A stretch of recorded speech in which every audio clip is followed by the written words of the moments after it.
Okay. All right.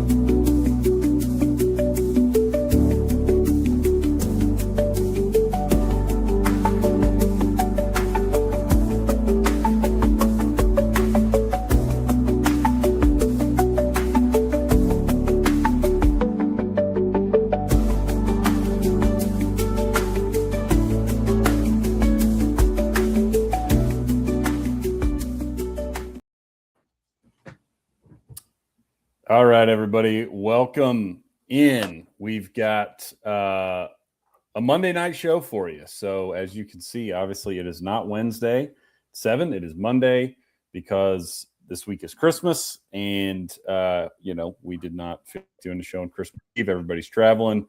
Boss Man is already at our parents' house, hence the new background. I'll be joining him there tomorrow, so we'll be flying out that way to spend the holidays together. Hope you all are doing well and have a Merry Christmas ahead of you. Happy holidays.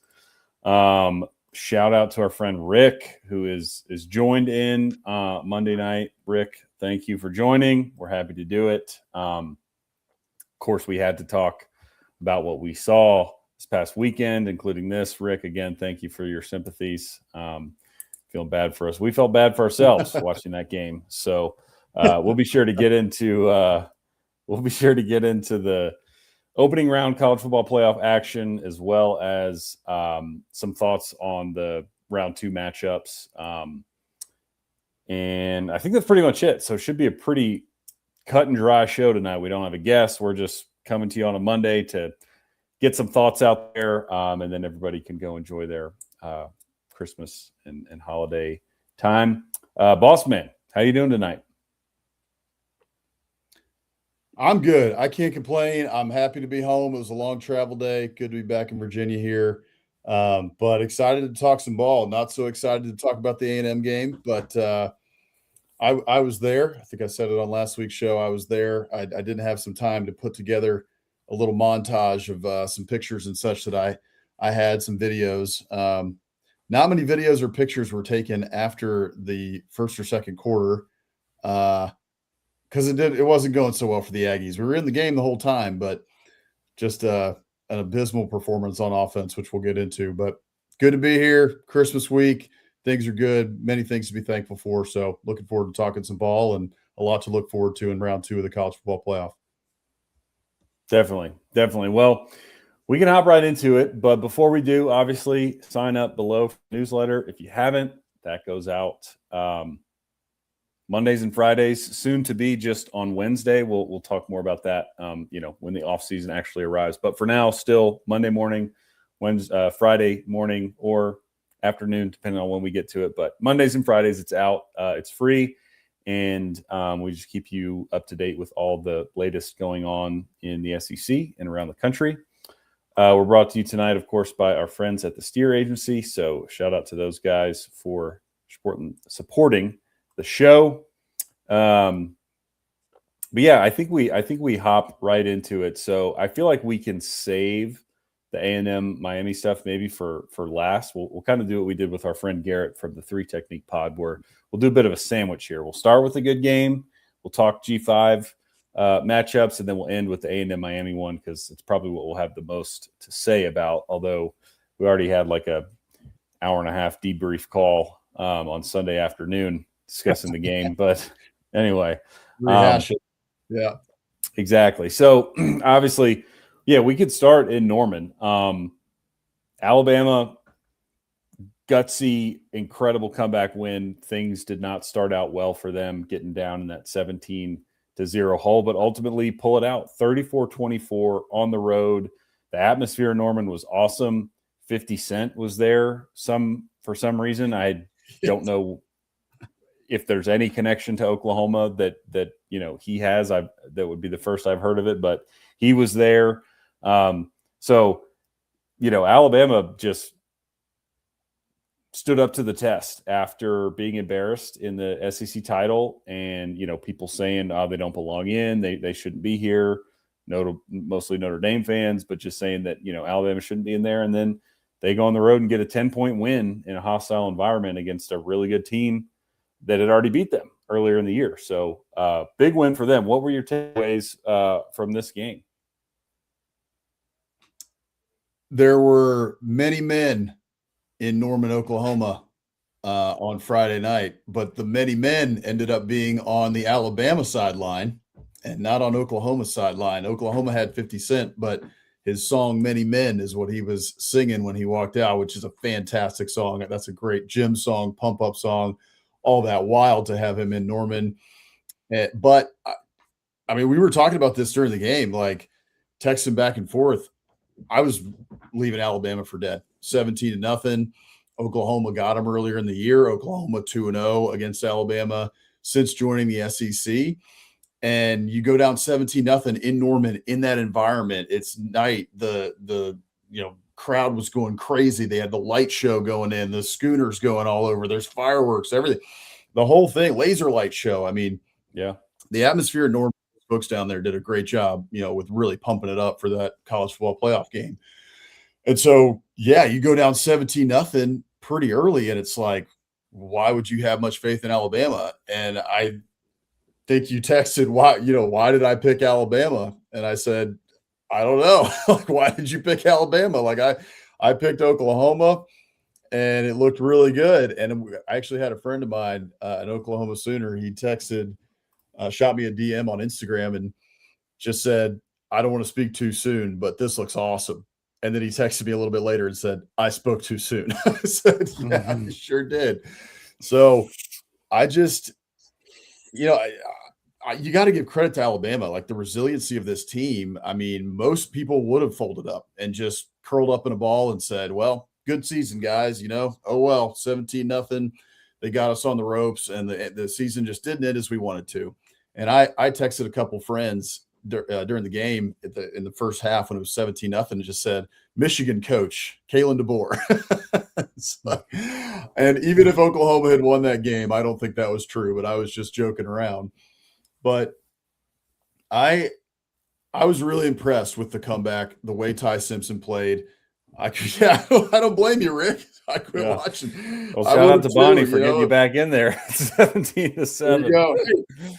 We got life, right? We got life. And Alabama clawed right back in it. And to score 34 points after the offensive showings that they've had in recent weeks against that Oklahoma defense, which is salty, all the credit in the world to them. I didn't, get a chance to really take a deep dive into the stats just because of travel to and from Kyle Field and travel now up to Virginia. But congratulations to the Tide. And we were talking about this before with last week with Garrett from 3 Tech, which, he was saying, hey, if John Mateer can get hot, if Oklahoma can get hot, like there's this side of the bracket because, you got Indiana, and no offense to Indiana, right? Indiana is just not a traditional power. So if you're looking at the bracket, you're kind of like, okay, I'd rather play Indiana or maybe Texas Tech than I would a traditional power like an Ohio State. And so we were saying that for Oklahoma. Maybe if Oklahoma can get hot, they can make a run. Well, looking at this Alabama team now, the way they played going into Norman, getting that win, you kind of got to flip that script of what we were talking about last week and say, hey, maybe Alabama can do this. Maybe Alabama can make a little run here. So it'll be interesting to see.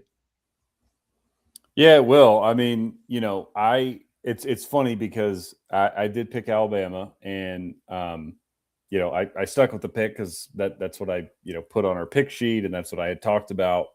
But even after talking with Garrett last week, I was like, man, I'm second guessing my pick. And then even on SEC After Dark, I think I was like, I'm picking Alabama, but I don't really have a strong feel for it other than, the game in Tuscaloosa was largely controlled by Alabama. They just made the mistakes and lost the turnover battle. And my weird, meme brain was telling me that Jesse Pinkman, like, in terms of Oklahoma, like they can't keep getting away with this. And my thought on that was, basically just like they can't keep getting defensive touchdowns and dominating special teams the way that they are. But, again, I was very much second guessing that going into the game. Obviously, when it was 17-0, I was like, I'm an idiot. But it's funny because Alabama, as our friend Mike just pointed out, DeBoer and Grubb did a great job play calling, and they just didn't panic. And they did flip the script because you take a step back and look, how this game was won. Oddly enough, Oklahoma outgained Alabama in this game. Not nearly as significant as the first game, but they did outgain them. And it flipped on special teams and the pick six. So Alabama, instead of Oklahoma, is the one that gets a defensive score.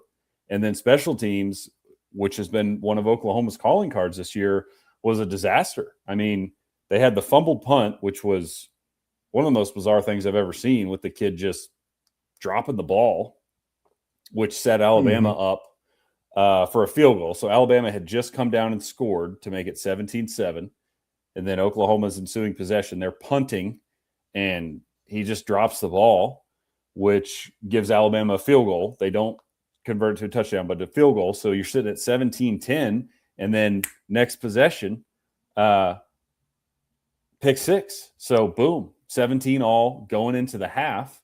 And then to make matters worse for Oklahoma, the touchdown that Bama scored really to seal the game. I'm going to have to pull this up because I might be missing my second half touchdowns. But, it was that punt. It was like a 20-yard punt. He just completely – I know the wind was swirling, but, he punted it.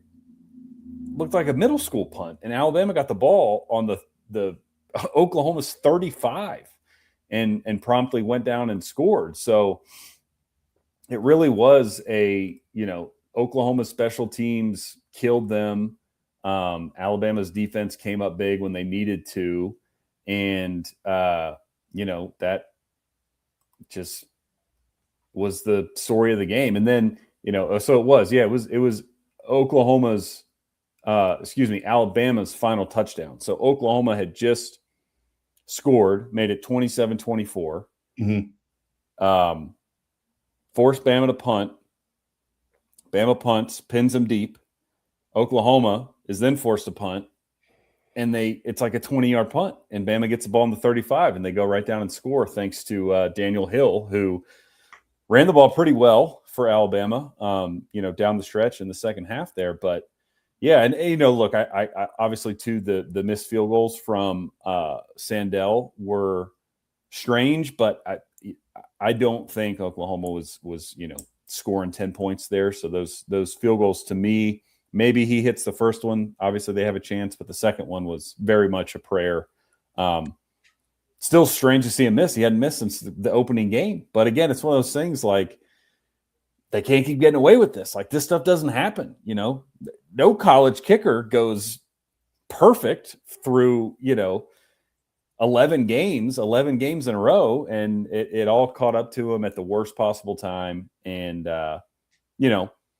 they lost. And I think we can get into this too. This will be a similar theme, I feel like, when we talk about A&M, but it's like all these teams outside of possibly Indiana and maybe Ohio State, since the only loss was to Indiana, but like they have all shown flaws. Georgia included has shown flaws, and it came back to bite them in this game, right? With Oklahoma, like, hey, we knew for them to win, your defense has to be really freaking good to the point of not just holding the opponent down, but turning them over. They didn't do that in this game.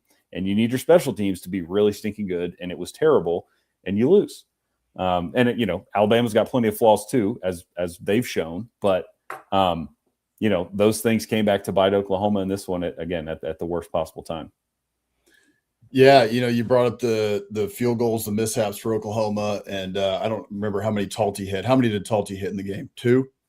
Yeah, he hit 2. Alabama 2. Yeah, he hit 2. So, in the pregame, the pre-show when we did with SEC After Dark, that was one of the things I mentioned. Is like, if this game comes down to special teams, particularly the field goal game, Alabama has one of the worst field goal percentages. I think Talty was like 13 of 22 or something, or 21 on the season. It was like 65%.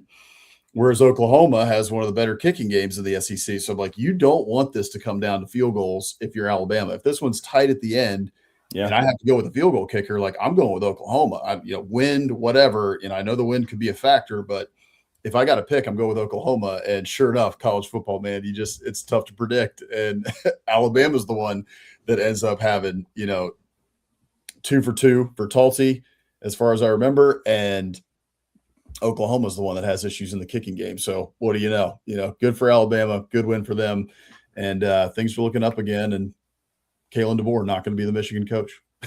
No, he's not. And Rick brings up a good point here of the Alabama defense changing things up, going a little man to man, and then I would say the same on the offensive side that Mike brought up earlier with DeBoer and Grubb. They started running a little tempo. That first touchdown that Bama had in the second half in the third quarter that was the long pass to Brooks, which was the touchdown play.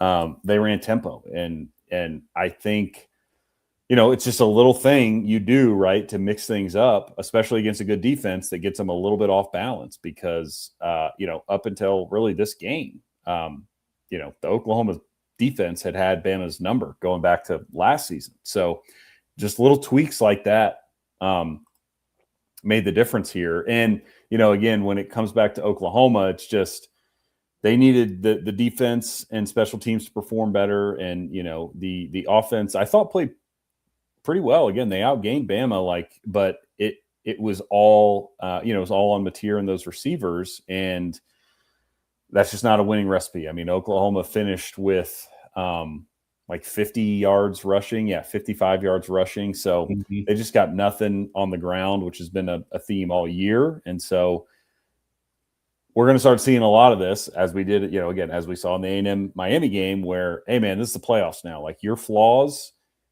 you either have to somehow overcome them or they're going to be the thing that ends up sinking your ship. And I think for Oklahoma, that's kind of what we saw. It feels like everything in the playoff, we know this, but just to reiterate, it's like everything in the playoffs becomes magnified. And so your stars, they get magnified if they step up, or if they don't, the flaws of the stars or the flaws of your team get magnified. And we saw that especially in the A&M game, which we'll get into in a bit. Yeah. Yeah. And last thing I'll say on this game, he just deserves a shout out, but Latsier Brooks, true freshman. I mean, he's played, 13 games now. So he's hardly a freshman, but what a game. 5 catches, 79 yards, 2 touchdowns. He also had the big third down conversion on Bama's first scoring drive where it's like, are they ever going to get a first down? We're midway through the second quarter. They don't have a first down, and it's, third and medium, and they go to Brooks. He catches it. They move the sticks and ultimately cash it in. So what a game from him. And that's huge because I'm not going to, he's getting enough flack online that he doesn't need to take it here, but Ryan Williams is kind of nowhere to be found. So they needed somebody to step up, and Brooks appears to be that guy. So good for him. Big win for Alabama. And I saw this week, Kalen DeBoer, when they're talking about the next round, he's like, hey, I think we're getting healthy. We're healthier than we have been in a long time. It seems like they expect LT Overton to possibly be back. So again, you said the bracket kind of sets up. I mean, you're playing the number 1 seed, so good luck. But yeah, we'll see. Who's to say they can't get it done? And we'll touch on that game later as well. So let's move on. We can start with Ole Miss Tulane here. How about? So again, we probably will not spend as much time on these games. This game, score-wise, darn near exactly what it was when these teams played in September. It's 45-10 with Lane Kiffin at the helm. It's 41-10 in the playoffs with Golding. Similar to Norman, I did just want to give a shout out to Oxford and Ole Miss. I mean, what a scene. That was awesome. The flyover, the super slow flyover was awesome. Great. And, they're obviously, as they should be, rallied behind Pete Golding and this team and the staff. And that was just fun to see. That was a great scene, and they got the job done. Any big takeaways from this game? So we talked about this in the show going into it, right? Pre-game show leading into this game, that we talked a lot about this on SEC After Dark. Ole Miss wants to come out and make a statement. all the Lane Kiffin drama, all the turmoil and craziness that has surrounded this program for the last month of the season, really. Lane's out, Pete Golding's in, got some of the coaches back, etc. So was that going to affect this team going into this game? Like, were we going to see like a sluggish start? Were we going to see Tulane hang around? Was Ole Miss going to be able to cover this spread? Was this going to look more like a 35-24 win for Ole Miss? Who knows? We'll see. Tulane also playing the conference championship game might be a little bit more in rhythm than Ole Miss, who hasn't played in 3 weeks, a month, whatever it is. So were we going to see Ole Miss cold? Were we going to see Tulane that was a little bit more ready to go? What were we going to see? And Ole Miss, in general, obviously what they wanted to do was come out and make a statement like, hey, Lane Kiffin stuff is in the past for us. Pete Golding's our guy. We're totally behind him, and this team is ready to go. The coaches have us ready to go. Play calling's in sync. Trinidad Chambliss looks good, et cetera. And that's what you got. I mean, 41-10, that's a statement, right? We're rolling. We're still playing well. We're still Ole Miss. You're still going to have to deal with us. And the defense did what they had to do, hold them to 10 points, just like you did earlier in the season. And Ole Miss's offense is rolling like nothing ever happened. So get a good win, 41-10. Move on. I mean, that's pretty much as simple as that for me. You just look at the score. I didn't get a chance to watch this game in depth. Saw a little bit of it because I was traveling from College Station to go to a Christmas party for a friend in Houston. But just kept checking in on the score and just like, okay, Ole Miss is rolling. They're making a statement, and we'll see if that carries over now into the next round. But for now, looks like Ole Miss is a real threat. Yeah, and to just touch on what Mike's saying here, like I would say yes, not to downplay what they just did, but this sort of set up perfectly for Ole Miss to do exactly what you said, and that is make a statement, because Tulane was not much of a challenge, and they'd already played them, so they knew exactly what they were getting into. They were familiar with that team, that staff, what Tulane was going to try to do, and they had all the answers. When you think about the next round game, before we, actually break down Georgia Ole Miss Part 2, I did just want to touch on some of the stats from that game. And that is, Tulane moved the ball pretty well. They had over 400 yards of offense. They just went 0 of 4 on fourth down. So not surprising that they are going all in and are going to try to convert these fourth downs. They know they're the underdog. They're not going to win by kicking field goals, and Summerall's aggressive. So they moved the ball pretty well, just couldn't really convert. But at the same time, when we can kind of touch on this in the Oregon JMU game, it's like, man, how much of that is somewhat garbage time? Just Ole Miss knows they got it in the bag, and Tulane's kind of moving the ball. So I'm with you. The offense looked great. I mean, Trinidad Chambliss, 23 of 29 for 282 yards, 3 total touchdowns. He had 2 on the ground, 1 through the air. He looked great. The offense looks good. I think, Kawan Lacey seems to be fine, although he did go out, left the game with an injury, but I think everything should be fine there. So good win for Ole Miss. Happy for that, fan base that they got to host a playoff game and win emphatically and move on to the quarterfinals. Similarly, in Eugene, we saw Oregon handle business against James Madison. Our friend Mike, I think you and Mike were the only guys on James Madison, and Mike, of course, is calling it out here. Never in doubt. The backdoor cover from JMU with 28 second half points from the Dukes. So again, credit to the Dukes. They didn't give up. They kept swinging, and ultimately did. They had 500 yards of offense in this game, which is kind of crazy. But I think, again, mostly garbage time. I don't know if Oregon completely emptied the benches, but this obviously was over pretty quickly. It was 34-6 at the half. So this was never really in doubt. Oregon was definitely a class above James Madison. Any takeaways from this game? Go Dukes, baby. Backdoor cover. got this helmet here. Our little brother, Cade, Chuck Biscuit, as we call him on this show, he is a JMU grad, so he was all over me and Garrett, our Garrett Turney, our guest picker last week from Three Tech Pod, for going against the Dukes, having no faith in the Dukes. I had faith in them, if I remember correctly. Mike is telling me. Mike is telling me that I picked JMU. I can't remember, but I think you had him to cover. I think you said the spread was too okay. big. There you go. So I've been saying that all year. I've gotten Mike on that train with me. Pick against the big spreads. Like, that's just college football. Pick against the big spread. More often than not, you're going to be right.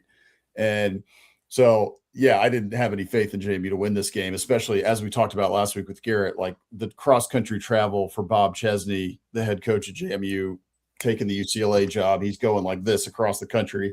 JMU has to travel from Harrisonburg, Virginia. It's like 2,800 miles or something absurd to get all the way to Eugene, Oregon. Like, that alone was going to be tough for anybody, let alone a JMU team who just doesn't have the talent, profile of a team like Oregon. So this one played out similar to how I figured. I mean, the Ducks score 51 points. Like you said, it was over pretty early. Did not expect JMU to score that much in the second half. I thought JMU would maybe kind of get 7 here, 14 here. I thought they'd be able to score a little bit against Oregon, but I didn't think they'd score 34 points. I didn't think they'd score 28 in the second half. I did think they would cover, and they get the backdoor cover, but otherwise, mostly went as you expect. Ducks get a big win. Ducks move on to the second round and kind of had a warm-up game in round one. Yeah, they did. The only other thing I have on this game, again, just kind of worth noting, Dante Moore threw 2 interceptions, so something to keep an eye on. He's been great this year, and not that this is an indictment on him, but you would hope he would not do that against a Sun Belt team, especially going up against Texas Tech next week, which has a really, really, really darn good defense. So, yeah, not surprising there. Good for JMU getting the cover and getting to the college football playoff. That's it's a big deal for the Dukes, who were FCS not 5 years ago. I mean, they've not been FBS for very long, and they already made the college football playoff. So good for them. All right. Well, we can go now. We can get into our unfortunate game as Aggies. Hopefully y'all watching the show know this, but both of us graduated from A&M. So this one really, really hurt. 10-3, just a defensive slugfest. I think I was seeing a lot of the stuff online, of course, like, these teams are terrible and whatever. I think definitely the low score has something to do with the offenses, not playing well. The wind was obviously a factor in this one too, but the more I watch this game, I do think it was mostly due to the defenses just playing really, really well. But yeah, I mean, this was just a tough one. What are your thoughts? I'll kind of let you take it where you want from here. We could pull at a ton of different threads from this game, because despite the score being 10-3, there was a lot of crazy takeaways and a lot of different ways that you could go. As we led the show with, we talked about this last week, I was at the game, got tickets. I was about 20 rows up on the 30-yard line over on the student section side. So I was just to the side of the student section where there's some season ticket holders.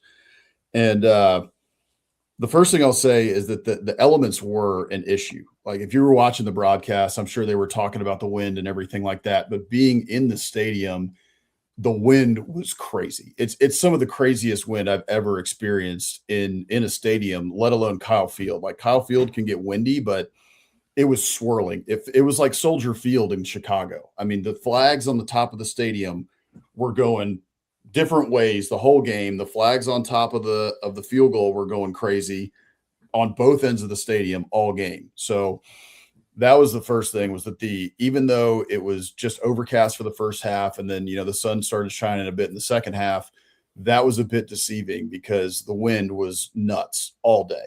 So I think not only did that affect the kicking game, obviously for Miami, who misses 3 field goals. A&M, it wasn't really an issue, although it was an issue in the punting game. Yeah. The wind was driving the ball down. And so, I mean, the Aggie you had a choice basically. You could either punt and try to get some hang time and get your gunners to go downfield, but the wind was probably going to, deflate your ball instead of it being a 40, 50, 60 yard punt. If you punted it in the air, it was going to be a 30, 40 yard punt if you were lucky. Or you could drive a line drive and you can drive it to Casey Concepcion for the Aggies, or you can drive it, basically like a long pass to a Malachi Toney, which did end up biting the Aggies when he had whatever it was, 50-yard return that almost went for 6, if not for a shoestring tackle. I was going to say, you probably haven't seen the replay of that because you were in the building, so you got to see it live. But when they showed that on replay, I don't know how Ratliff got to his leg and just tripped him up, because that dude was gone. I mean, that was a heck of a play by Ratliff, but like A&M got lucky. Very lucky on that one. And then I believe they didn't get any points out of that because that was one of the missed field goals. A&M's defense holds, right? So like the A&M defense, despite, I know that Miami, I think they had about 150 yards on the ground, if not 150 at the end of the day. 175. 175. Gosh. Okay. So it was a lot more. But they really started to lean on A&M in the second half. And that's when those holes started to open up. There was a couple in the first half. Mostly it was in the second half. So 175 yards on the ground isn't great, but A&M gives up 10 points. 10 points. And if those field goals go in, you really only gave up like 16, 19 points, depending on how many of them go in. So the A&M defense played at a championship level all day. And I was saying that to the guys around me, like, our defense is playing unbelievable. Miami's defense is playing very well too. Like, that defensive line, for the smoke that A&M talked, Trey Zune, the now infamous quote of him talking about Ruben Bain, we're not worried about that guy. Trey Zune actually played very well. Watch the tape. Trey Zune was not the problem. He was not when Ruben Bain was getting sacks. Messidor and Ruben Bain, though, together were creating havoc all day long. And I think that Miami ended up with 7 sacks. I think Messidor had a couple. I know Bain had 2. He had 3. Yeah, Bain had 3. They had 7 sacks as a team. Messidor had 1.5. Bain had 3, and Keontae Scott had 2. So the defensive back had 2. Yeah, they started bringing the backs. Yeah. The Miami defensive line is really dadgum good. Like, they are scary good. And the A&M offensive line just did not have a good day for the most part. And not only did they get the sacks and get home and all of that, but they really affected Marcel Reed almost the entire day. And if they weren't getting home, they were speeding up his clock. And so if you don't have an offensive line that is able to hold up, and at least give you a little bit of time in the pocket, which he had almost no time in the pocket all day, your clock as a quarterback starts to speed up, even if you do have a little bit of time. And that was what was happening, it felt like, to Marcel Reed almost all day. And so that was really a frustrating piece as an Aggie, to watch. The other thing I think that is interesting about this one, Rick, you brought up Ryan Grubb and DeBoer and how they called a heck of a game for Alabama. They never got rattled. They were really poised, and they just, methodically just kind of chipped away. They started trying different things. They went tempo, et cetera. One of my takeaways from this is that if you have an offensive coordinator or a defensive coordinator, whoever it is, it's a weird time in college football where if you make the college football playoff, these guys might be taking new jobs, right? I think that Colin Klein taking the Kansas State job was a problem, to be honest with you. If I had to do this over again, if I'm Mike Elko, I say thank you, Colin Klein, for everything you did. You got us to 11-1 in the regular season. And now go have fun at Kansas State. We're going to promote somebody, either it's Holman Wiggins. Someone else is going to handle this because you can't handle both. The A&M offense, the play calling for most of there were some plays that were open that were just missed. Marcel missed a lot of throws. He was throwing behind guys on screens all day long. If Marcel didn't miss, he's throwing it to Borkesher, and Borkesher's dropping the ball. There was tons of stuff going on where Klein did make some good calls where it just didn't hit. But overall, I felt like the game plan was completely disjointed. Nothing new was ever tried to change it up and mix things up and give Miami a different look than maybe they'd seen on tape. I mean, I saw so many jet motion sweeps, whether it was a fake or, pullback or an actual one. I mean, teams have seen that all year from A&M. At some point, it doesn't really fool anybody. And it wasn't fooling Miami all day long. So between Marcel's issues, Colin Klein calling an okay game, I felt like after the first half, watching the offense and how badly they performed, I did not feel like that team was ready. And I didn't feel like that the game plan and the play calling and the execution was there at all. I'll give you an example. There was a play, if you go back and watch it. In fact, Kellen Mond tweeted this out, and I think I sent it to you as well. He was just like, what was the play design here? What was this play call? Like, I don't understand what was happening here. And it was the fumble play where Marcel Reed goes to the boundary and he just like tries to like toss it to a tight end to nobody. And Miami, strips the ball basically before his arm is going forward, and it ends up being a fumble. Miami recovers. If you watch that replay, but it was supposed to be a read option, and Le'Veon Moss was supposed to be diving down, and there was supposed to be a key, and then Marcel Reed was supposed to figure out, which way to go, whether or not he wanted to give it to Le'Veon Moss or whether he wanted to run with it himself. Le'Veon Moss went the wrong way. And then the play was completely blown up after that. And Marcel makes a bad decision. And instead of just throwing it away or going down, he fumbles the ball and it's a turnover. I don't know if that's a product of Le'Veon Moss being out for so long or what, but to me, that's an offensive, that's on you as an offensive play caller. Like, how does Le'Veon Moss go the wrong way on that play? Like, you've had weeks to prepare for this. Like, how is that possible?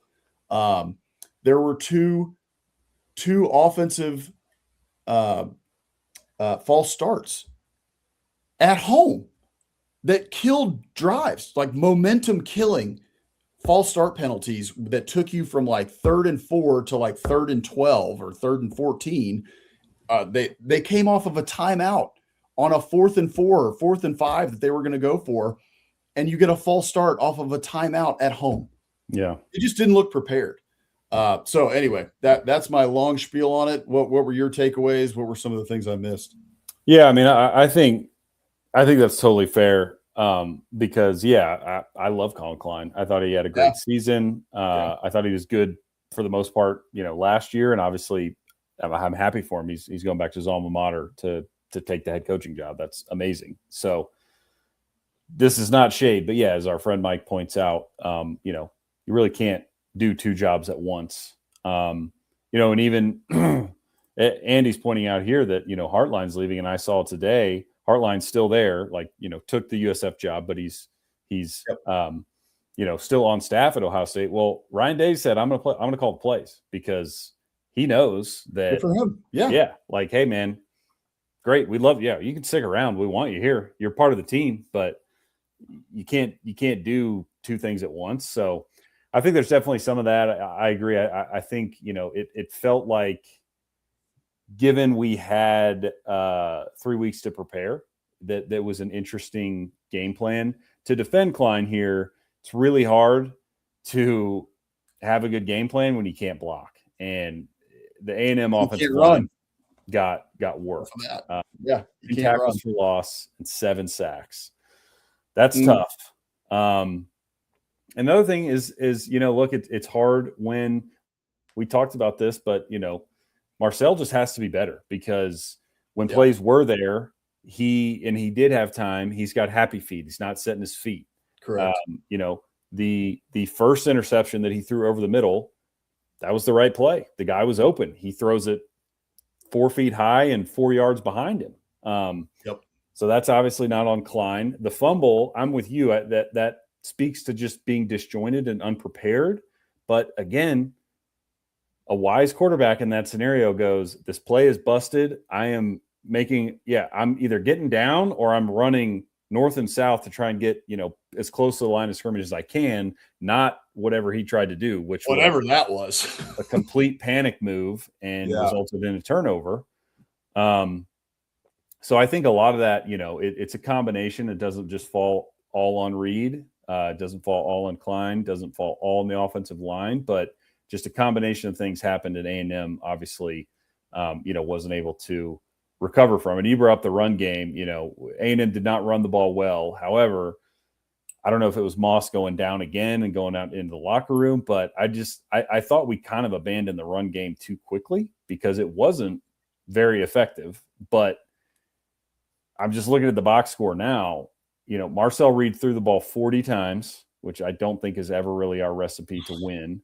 No. We ran the ball 35 times. 15 of those came from Marcel, 7 of which were sacks. So running backs only had, Ruben had 7, Le'Veon had 7, EJ had 4, and KC had 2 on the jet sweep. So we didn't really, try too hard to run. And it may not have worked because Miami was dominating the Aggies up front, but it was a 3-3 ball game until there was 2 minutes left. So it's not like you had anything to lose. You weren't in it. You weren't in a scenario where you had to pass. So it's kind of what I thought, but just in general, yeah. I mean, you look at the statistics from this game, and it's obvious why A&M lost. Miami outrushed them 175-89. Now, granted, 56 of those, came on that final drive, so it was a big chunk play from Mark Fletcher. But Fletcher had a great day on the ground. A&M got caught, running stunts and doing stuff up front, and they got a few times with just those dives up the middle. Where a gap would get evacuated by an A&M D lineman on a stunt, and that's where Miami would hit it. So credit to the Hurricanes and Shannon Dawson for, winning the chess match there. And then you lose the turnover battle, 3-1. Obviously A&M had the fumble that didn't turn into anything because the offense was inept, but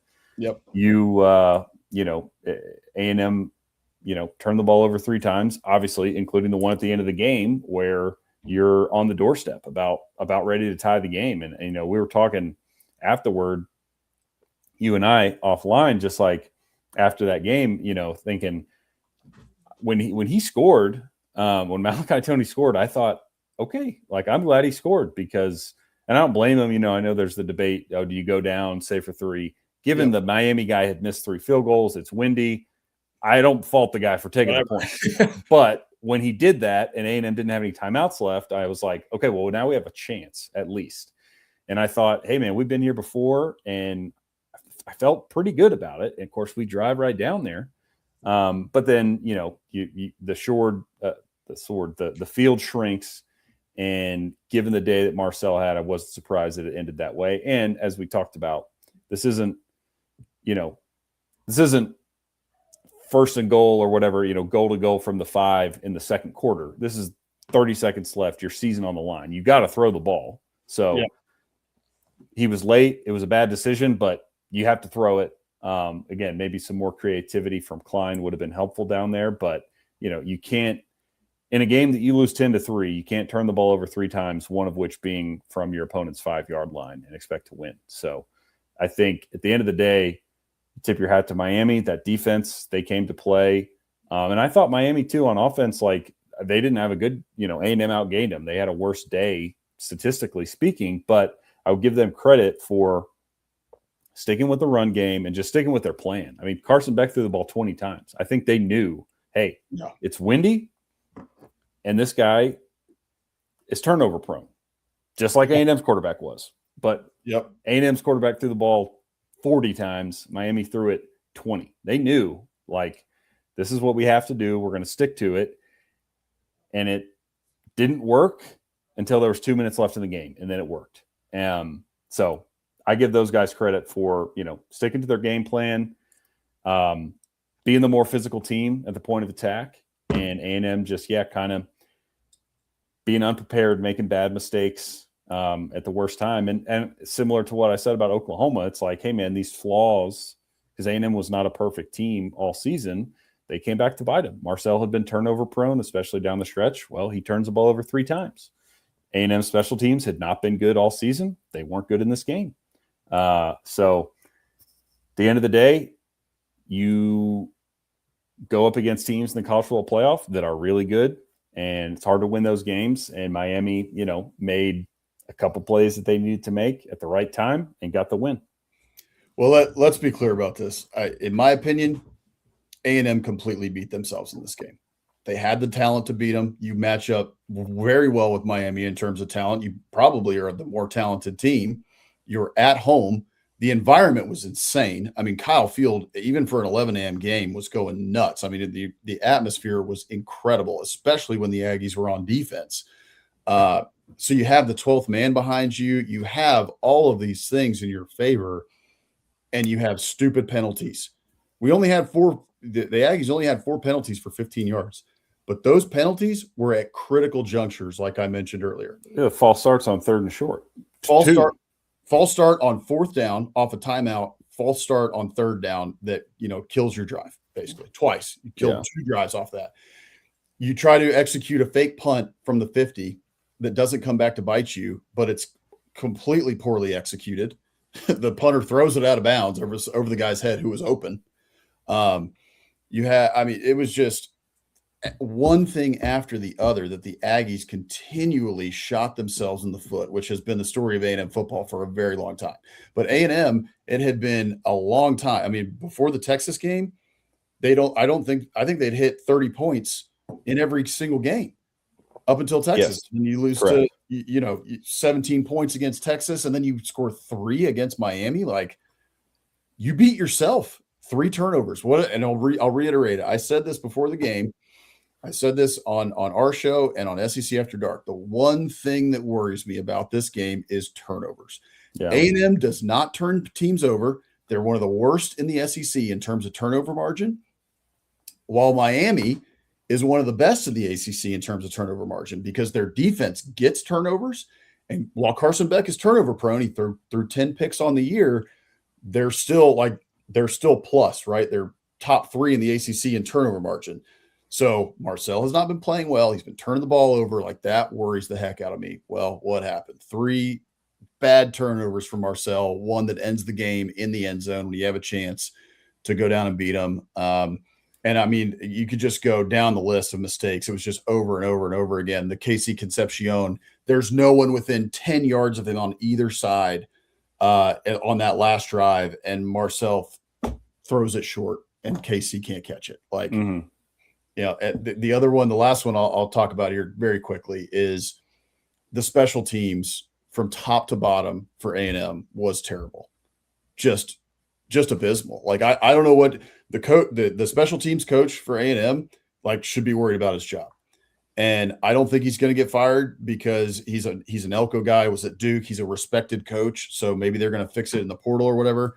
The punting game was terrible all day. They were just punting line drives to Malachi Toney. He had green grass in front of him every single time that they punted the ball to him, which ended up in that 60-yard or whatever return that almost went for a touchdown. At some point, it was going to happen because they kept kicking it to him like that. You can't kick a field goal. Zirkle kicks it straight into the line from 23 yards out, because he hit the ground first. So your punting game is terrible. Your kicking game is terrible. And then not only that, but your reliable punt returners who have been good all season long. That's been like the one bright spot of A&M special teams has been the kick return game with KC Concepcion and then a little bit of Terry Bussey in there. Why aren't they calling for fair catches? KC Concepcion about gets his head taken off because he doesn't call for a fair catch, and the Miami guy just runs straight into his chin. That happened multiple times. There was a bobble on one of the punt returns where we were like, my God, we're going to fumble this inside the 10. Yeah. So the special teams from top to bottom was just an absolute joke for A&M, which is something that A&M has hung their hat on for many, many years. I mean, the punting game for A&M has been a weapon. The kicking game for A&M has been a weapon. The punt return game has been a weapon. Like, usually the Aggies are very good on special teams, and they were absolutely atrocious for most of the year, aside from the kick return game and the punt return game. And it really showed, as we said earlier, the issues for teams can be magnified in the college football playoff. They were absolutely magnified for the Aggies in this game. And the narrative of, well, A&M they played the bottom tier of the SEC. This was a fraud team. We were pushing back on that, for weeks. Like, come on. they're 11-1, right? They played like one bad half football against South Carolina. They played a bad game against Texas, but they're 11-1 in the SEC. To be honest with you, even as an Aggie, that narrative kind of came true against Miami. So, yeah, I mean, to hammer this point home, to close it out, and this can honestly take us into our next segment where we'll talk about the next second round matchups. But A&M coming into this game, turnover margin 119th in the country. They were -9, meaning they had committed 9 more turnovers than they had forced on the season. Miami was number 10 nationally, 11, excuse me. Yeah. Or sorry, tied for 8th. They were plus 11. Yep. So, hey, again, you go up against a good opponent, your flaws that get exposed, and A&M lost the turnover battle 3-1, lost the game by 7 points. Pretty simple equation there. Yep. So yeah, let's move on to the next round. So here's just a look at the bracket. This is obviously, these were our picks. So of course I had A&M not only beating Miami but beating Ohio State because I'm a massive homer. And that will not happen. But, you got your matchups here with Oregon, Texas Tech, Alabama, Indiana, Ole Miss, Georgia, and Miami and Ohio State. I'm going to start real quick because it parlays or segues well with what I was just going to say. So Alabama, Indiana. The Hoosiers opened at 7, favored by 7. I think it's down to 6.5, but still, again, just can we take a moment and pause and say how amazing is this that in the year of our Lord 2025, Indiana is ranked number 1, playing number 9 Alabama and favored by a touchdown. Yeah. So what I'm looking for in this game is, can Alabama, basically, this is how insane to say, but stand toe-to-toe with Indiana, because on that turnover point, Indiana does not beat themselves. You have to take it to them. They are second in the country in turnover margin at plus 17. They've only turned the ball over 8 times, and they have forced 25. Now, Alabama's pretty good themselves. They're plus 8 on the year in turnover margin, 23rd nationally. So it's not like Alabama turns the ball over a lot, but I just bring that up to emphasize the point of this is not, it's not your mother's Indiana.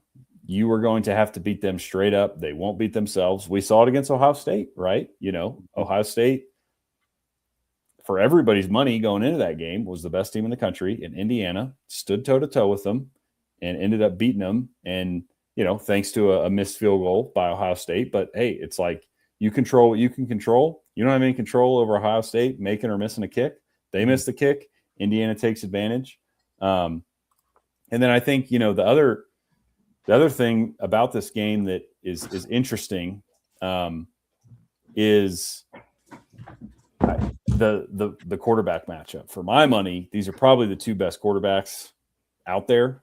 Saying that Ohio State's had a heck of a year too. I mean, you could split hairs, but these 2 guys, at least in terms of NFL stuff too, what they've shown, both these guys, I think, have a future there and can make big time throws. Yeah. So that's kind of what it comes down to me is like, hey, who doesn't make a mistake and turn the ball over, and then which quarterback makes the big time throws when they're needed, because that's exactly what Mendoza did when they beat Oregon. Coming off that pick 6, turns right around, leads them down, and then similarly against Ohio State, when they needed it, he made some big time throws downfield. But what are you looking for in this game?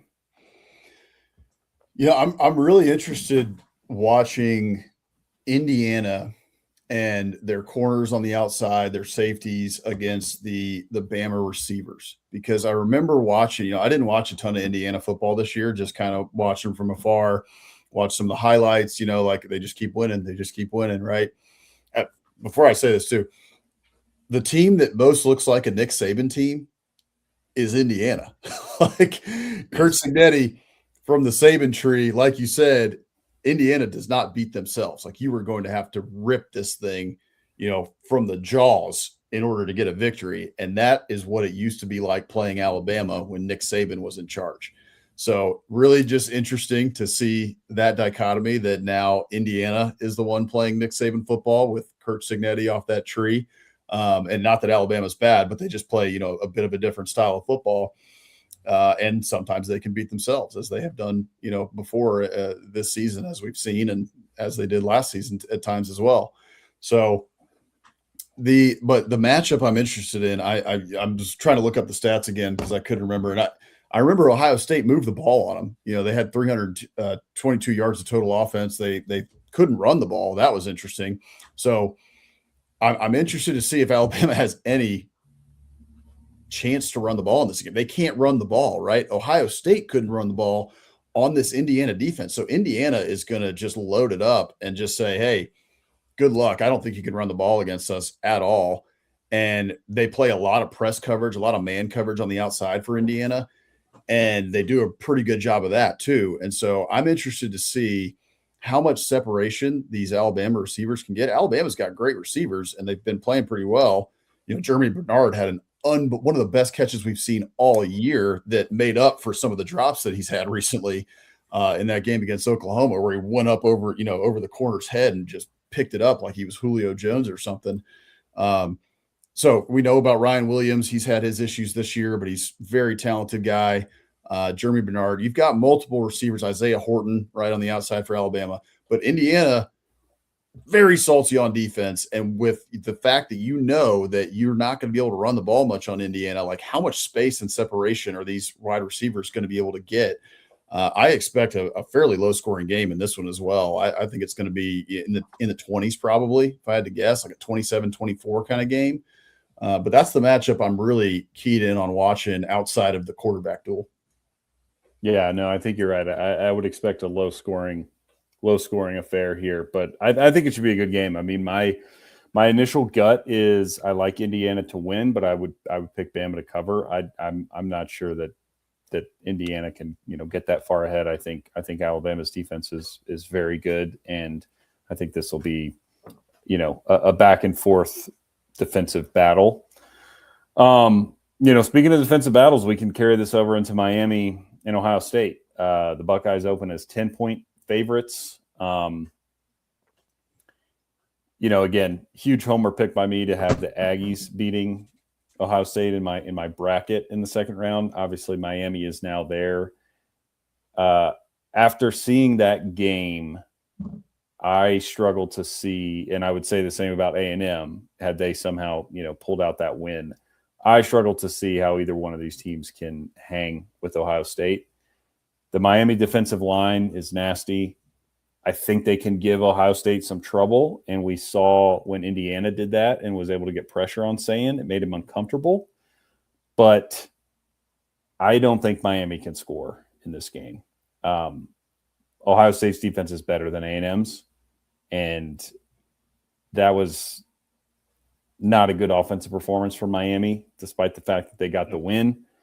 I struggle to see where Miami's going to find points in this one. I do think their defense will be able to hang tough with Ohio State, but I don't think they can hang quite tough enough for, 4 quarters. Against the spread, 10's a lot. I might, kind of lean Miami there, but definitely straight up, I'm struggling to find a way where Miami could get this done. Yeah, I'm with you there. I mean, going back to the A&M game for just a second, thinking about that Miami offensive performance. I mean, Miami was having to pull out trick plays in the first half because, they did it on a couple of occasions. They got Carson Beck out wide. Like, they had nothing going on offense. I looked up at the scoreboard.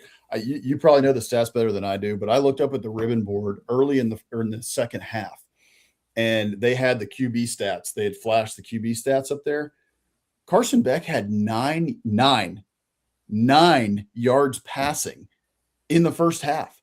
Like, they could get nothing going through the air. They really couldn't get much going on the ground in the first half. And like I said, it kind of opened up a little more in the second half, which is why they ended up with 175 rushing yards. But overall, it was a really – and Miami, by the way, they had a short field on multiple occasions in that game because of Marcel turnovers, bad punts, good punt return. I mean, multiple short fields where you are either in A&M territory to start the drive or right on the cusp of A&M territory to start the drive. And they couldn't manufacture points to save their life. And so you're going up against, like you said, an Ohio State defense that is better than A&M's defense. Where are you going to be able to find points in this game? I'm with you on that. I also just think, man, Jeremiah Smith is a matchup problem for anybody. He's the best wide receiver in college football. The guy is unbelievable. It's going to be a first-round pick. He's going to be an NFL stalwart star wide receiver for a long time.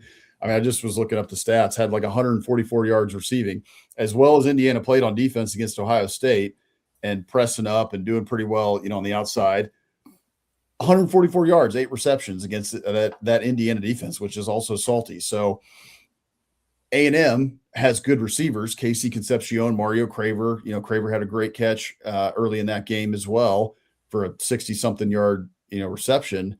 But none of those guys that A&M has is Jeremiah Smith. And Jeremiah Smith presents so many problems for opponents. And I think Miami's going to have trouble, covering him most of the day. Yeah. Yeah. Carnell Tate too, on the other side, if you want to blanket Jeremiah Smith, then, and we saw that last year in the playoffs, right? Some of those teams, the further the playoffs went on, were really dedicating resources to Jeremiah Smith, and Carnell Tate was just all over. I mean, he murdered Texas because Texas was all over Jeremiah Smith, and Carnell Tate was the answer. So, yeah, that should be a good game. We got 2 more, so we'll go to the all SEC one here with Ole Miss Georgia rematch. Georgia won the first one, I think 41-34 in Athens. Georgia opens up as a touchdown favorite here. I'll let you lead us off. What are your thoughts on this one?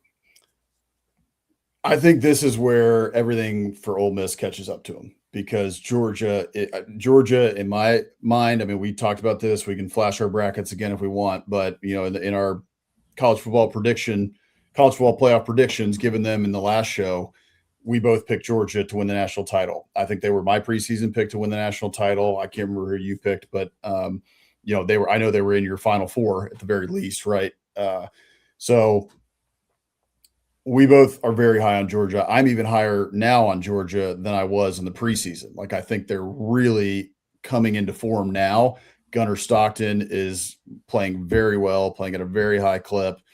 And then you go to the defense, which the defense has been what folks have been kind of, this isn't the Kirby Smart defenses of old. They're good. They're really good, but they're not, that great. Well, here's a couple stats. So in the last 3 Power 5 games that Georgia has played, they have given up 10 points to Texas, 9 points to Georgia Tech, and 7 points to Alabama. In those games, they're giving up just 236 yards per game. So this Georgia defense is rounding into form. They are very good. They've had weeks to prepare. They knew likely that their opponent was going to be Ole Miss. Ole Miss has all this turmoil that's been happening. We all know what's been going on with them and Lane Kiffin and the back and forth and everything. I don't foresee this one going as it did last time. The last game, right, literally it came down to a single defensive stop from Georgia is how they won this game, because Ole Miss couldn't stop Georgia and Georgia couldn't stop Ole Miss except for once.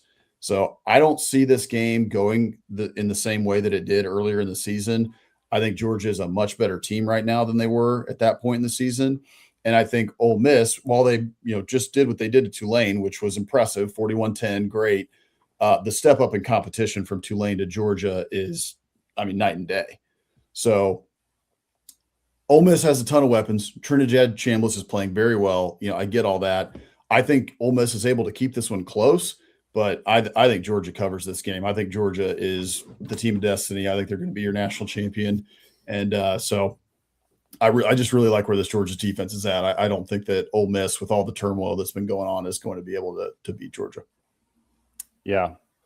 Yeah, I think so too. I don't have a whole lot to add there. I think just the way these two teams stand right now, I think Georgia is the better team, and assuming they play their game, should win this one. I also just think like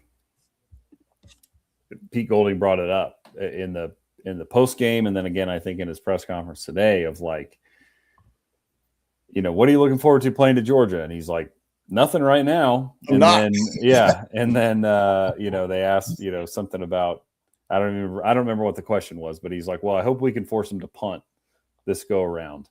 And that's kind of what worries me is just, I think Mike Bobo's doing a great job. I think he'll be in his bag in this game. And, same thing I'm about to say for Texas Tech is like, they knew they were playing Ole Miss. They're not prepping for Tulane.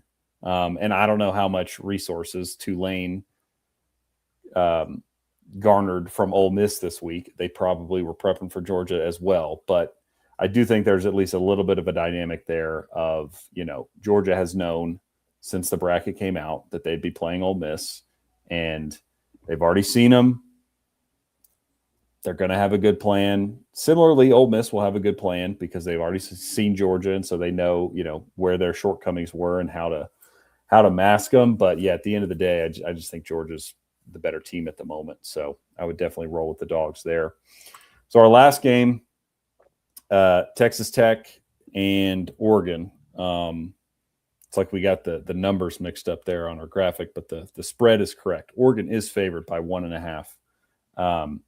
And this one, I should have been mentioning all this. These are all the old traditional bowls. So this one's the Orange Bowl. Alabama and Indiana is the Rose Bowl.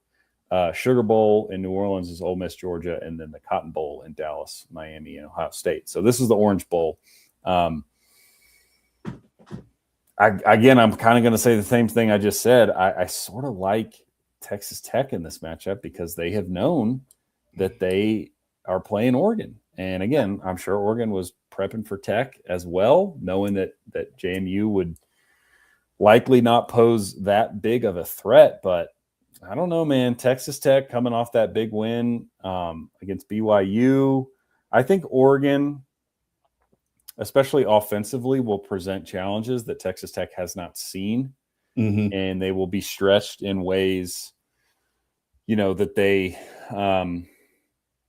haven't had to stretch so far this year, especially in the secondary, especially if Oregon can get somebody like Evan Stewart back, which it sounds like he will. So I think Dante Moore, could throw them to a win here. But I think that Texas Tech front seven will stop the run. I think they will put it all on Dante Moore. And so I kind of like the Red Raiders to sneak this one out. What do you think? I do too. Guns up, baby. Because I picked Texas Tech to win this game. I did not. So this is me going against my own prediction here. Okay. All right. Changing it up now. I'm switching my bracket as I go. Yeah, right. That'd be 100% by the end of it. That's right. So that's what I'm fascinated by. You just alluded to it, is the Texas Tech defense versus this Oregon offense. And also, like, for Texas Tech, this is at least from the national perspective, right? Folks who aren't Big 12 fans will defend the Big 12, till they're blue in the face about this is big boy football, and we play good football here in the Big 12. And, Big 10 and SEC fans will all clap back and say, no, you don't. Let's see what you got, come play us and we'll see what happens. And so now you get your chance, right? This is a Big 10 power. Still crazy to say that Oregon is a Big 10 power to me. Pac-12, but yeah, Big 10 power in Oregon, and they are for sure. I mean, Dan Lanning's a hell of a coach. Dante Moore been playing at a very high level. They've got a good defense. But Texas Tech, their calling card this year is defense. They got Jacob Rodriguez. They're salty on defense. And I mean, what did they hold BYU to in the Big 12 championship game? I don't know, 6, 10? I think. Yeah. 7, 10, something. I mean, like nothing. And BYU's got a good offense. So that Texas Tech defense is impressive. So Ohio State, we were talking about their defense earlier. That's one of the best defenses in the country. They're very, very good. in the matchup against Oregon, they were able to hold Oregon to just 21 points. Oregon is a top 10 scoring offense in the country. So is Texas Tech, I don't think they're on Ohio State's level, but are they good enough on defense to be able to hold Oregon to something, a 24 to a 27? Like you have to hold Oregon to that amount of points if you're Texas Tech, because I think, Texas Tech has a good offense as well, but they're not the guns up of old. This is not Mike Leach's Texas Tech. You're not scoring 44 points and trying to win 44-41, right? Like this team is going to score somewhere between like 24 and 34 points in a game like this. So you need to hold Oregon to that as well. And so I don't know if they're going to be able to do that. I think Oregon has a very good offense, but I'm just riding with the Red Raiders. They had time to prepare for them. Like you said, this defense is really dadgum good. And I think part of me is just pulling for them, man. I would love to see Jacob Rodriguez and Joey McGuire and Texas Tech fans, excited and getting a big win against the Oregon Ducks. Yeah. And one more point on this one, since we've been talking about it a lot. Texas Tech tied with Indiana, number 2 in the country in turnover margin, plus 17. Oregon is 32nd at plus 6. So Texas Tech takes care of the football. They turn people over. Oregon, decent at it, but not nearly. 6 to 17 is a wide margin. Yeah. So we'll see if that, plays out. Anyway, I just brought it up. And Dante Moore threw 2 picks against James Madison. So something to look out for, especially if he's under pressure from that front 7 of the Red Raiders. So that's the college football playoff. Round 2 games. We'll be back.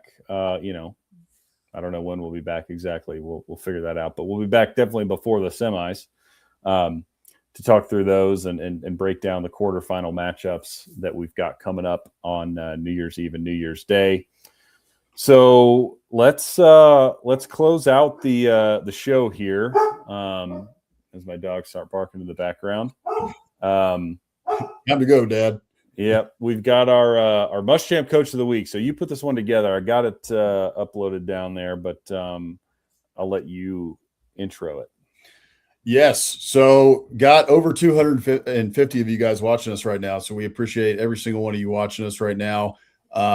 That's a great number, man, for Christmas week. So appreciate you guys wanting to talk some ball. There's been a lot to talk about tonight. But if you're new to Biscuits and SEC, if you don't watch us often, Muschamp Coach of the Week. We love Coach Muschamp. This is an ode to him.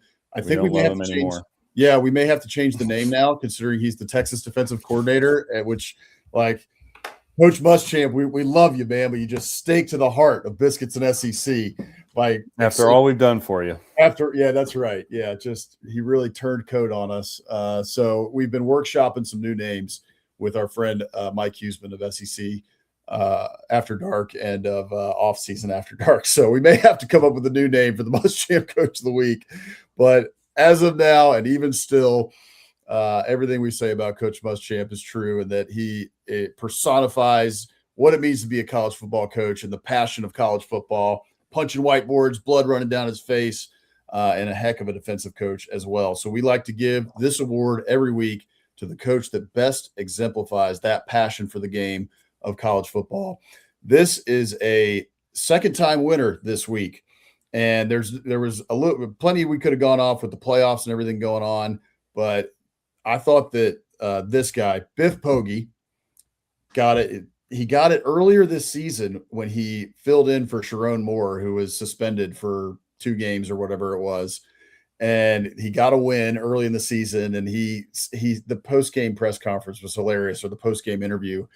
And he said something like, they were like, what are you going to do to enjoy this one? He's like, well, I'm going to go home and eat a bunch of ice cream and may have a heart attack and go to the hospital or something like that.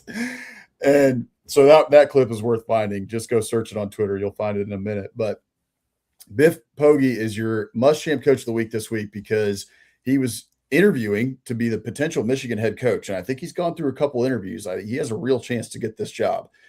Biff Poggi comes from a background. He's a self-made man, hedge fund guy, made a ton of money doing that, and then just loved football, loved coaching, got into high school football, coached there. Then he coached at Charlotte.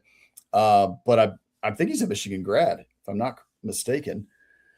So he's a Michigan man, and he was giving the press conference before their game. They got the Cheez-It Bowl coming up against Texas, and so they were asking him about the Michigan job, and he had a couple pretty good quotes. So I put these together. Biff Poggi, your Muschamp Coach of the Week. Everything that happens in this building has to be reevaluated, quite frankly, because it is not up to standard. The staff has to be reevaluated, and I mean the coaches, I mean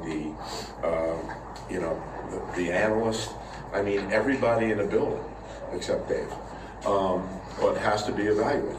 Our strength and conditioning, our nutrition, our medical, everything, because obviously it has been 5 years of, let's just call it what it is, a malfunctioning organization where there's something every year. And I know that the athletic director has made very clear he doesn't want any more of that. One of the things I want to fix before I go smoke myself to death with cigars. It's one of the things I want to fix. I want to fix this program.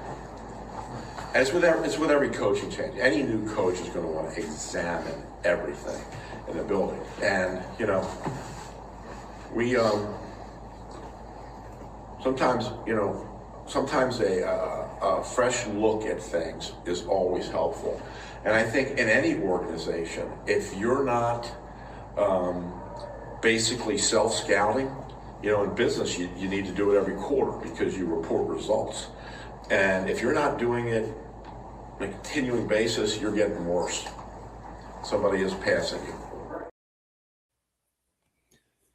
So that's Biff Poggi. I thought that just that whole thing he gave basically was a very good quote about how to run an organization and kind of the things that need to be done. This organization has been in turmoil for 5 years. It's been, it's just a problem in Michigan. By the way, I was wrong. I just looked this up to make sure. He played football at the University of Pittsburgh and then graduated from Duke University. So not necessarily a Michigan man, but obviously he's coached there for a while on a couple different stints, I believe. Multiple stints. So he loves Michigan. He's been around the block. He knows that school like the back of his hand. So but that quote about him, one of the things I do before I smoke myself to death with cigars is to fix the University of Michigan football. So Biff Poggi, your Muschamp Coach of the Week. That guy is just a quote machine. We will get him potentially the final certificate and the final trophy to him in the mail within the next 5 years, and I'm sure it will be prominently displayed. It will, and he could win it every week. I mean, he doesn't do it anymore because Michigan probably wouldn't allow it. But when he was the head coach of Charlotte, he was just coaching in the cutoff T-shirt. So yeah, he's just rocking like a T-shirt with Charlotte Miners on it. He's just cut the sleeves off. So he's a legend.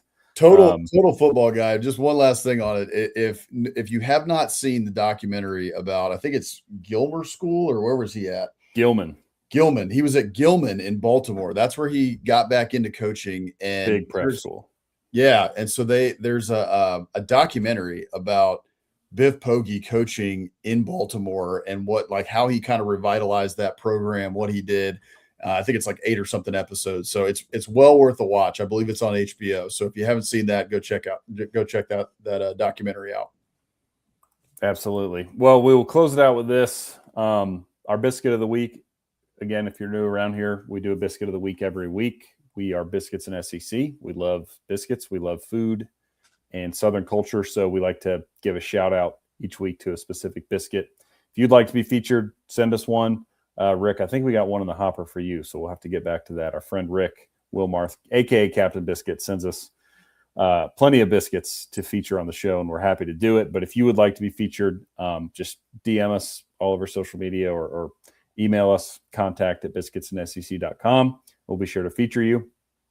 This week, though, is another homegrown feature. So this, I believe, is my final installment from my trip down to Seaside on my honeymoon, where I ate biscuits every single morning. But I think this is the last one I have. So the picture you see on the left there is actually my biscuit. So that is a egg, cheese, and andouille sausage biscuit from Scratch Biscuit Kitchen down in Seaside. The top right pictures is another item on their menu. Looks like biscuits and gravy with a fried chicken piece on there. But this place was very good. I had never had an andouille sausage biscuit before. And it's pretty good. As you can see, it's basically, it's a sausage link. They just split it in half and threw it on there. They make, obviously, the biscuits from scratch. They're square biscuits. And it was quite good. So if you're in the area, again, I've got plenty of biscuit recommendations for you if you are down 30A way at any point. Just check out this show or any of our ones of the last month, and there's been quite a few biscuits from that area featured. So that is our biscuit of the week. Shout out to Scratch Biscuit Kitchen. Yeah, I love the look of that biscuit right there. Those people look like they know what they're doing. It's got like the square. It's very well, it looks like they get a big batch that comes out. They just cut them out in the squares. Got a lot of good fluff there. Andouille sausages, man, that place looks awesome.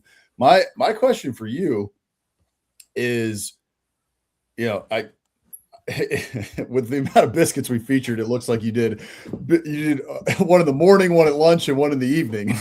But which one of the ones that we have featured and the ones that you had in Seaside when you were on your honeymoon, what was the best biscuit that you had down there?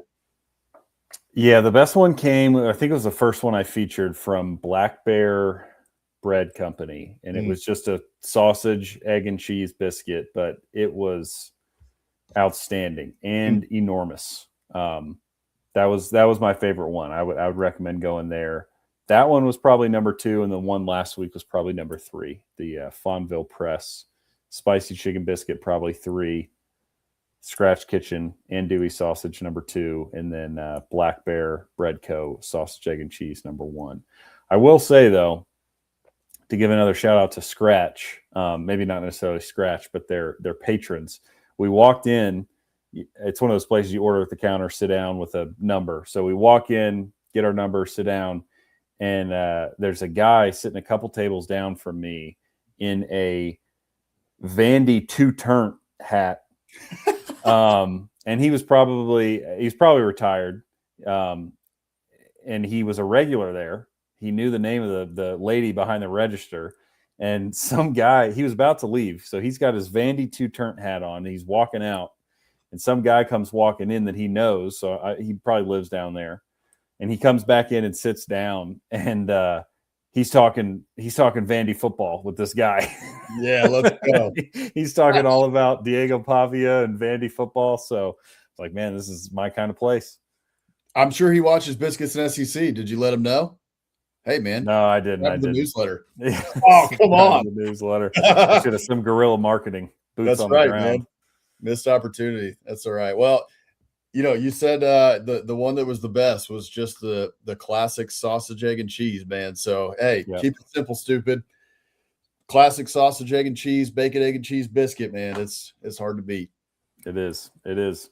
Well, that will do it for us tonight. Thank you all for tuning in. We got, over 260 people tuning in on the week of Christmas on a off night. We're normally Wednesdays at 7 Eastern. So mixing it up, giving you some football on a Monday. We appreciate all y'all tuning in. Sign up for the newsletter. We're producing here, double clicking. Sign up for the newsletter if you haven't. We'll keep you up to date with all the goings on in the SEC. And we'll be back. We'll have to figure out our programming over the rest of the holidays, but we'll be back sometime before the at least semifinal games. So we won't see you before Christmas. Have a Merry Christmas, Happy New Year, Happy Holidays. We appreciate all y'all tuning in. And just hope you have a great Christmas. One more thing before we go, just another programming note. Typically, as most folks know, we do SEC After Dark on Thursdays. That's going to be Christmas Day this year, so I don't think we're going to have an SEC After Dark on Thursday. But we are talking about it. We're figuring it out. It's looking like most likely SEC After Dark, we will have a show either on Monday or Tuesday of next week. So just check our social media channels. As you guys can see here, After Dark Network, we got a ton of great shows that you can watch. SEC After Dark on Thursdays. Off-season After Dark, our friend Mike Huseman does a great job on Tuesdays. Is typically when his show comes out. He does great job covering SEC football, ACC football, G5, all of it. So be sure to check his show out, Bama After Dark with Jake Thomas, typically on Tuesdays. And then the Regular Guys pod, you guys can check that one out as well. Bit of a disparate schedule there, but just check their social media for their show. But just wanted to mention that no show this week on Thursday for SEC After Dark. And we should be back early next week. And then, like Hammer said, for Biscuits and SEC, we'll figure out a show next week before we get to the semifinals to make sure we talk about those games. So look forward to that. Merry Christmas to everybody. Happy holidays. Thank you all for joining us. We really appreciate it. Yep. Appreciate y'all.